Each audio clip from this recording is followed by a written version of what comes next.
আসসালামু আলাইকুম dear viewers. ফজরের নামাজের পর হুজুর সাল্লাল্লাহু আলাইহি সাল্লামের রওজায় মানুষের ঢল, লক্ষ মানুষের ঢল।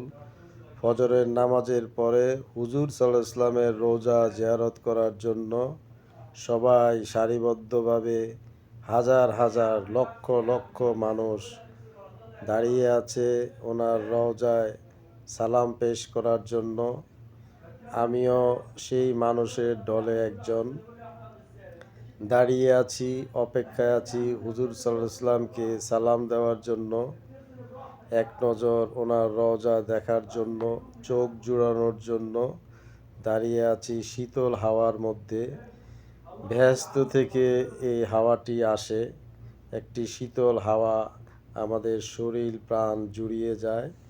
দাঁড়িয়ে আছি আর উপভোগ করছি খুব সুন্দর আবহাওয়া মদিনার হুজুর সাল্লাল্লাহু আলাইহি সাল্লামের রওজা এবং মসজিদের নববী থেকে।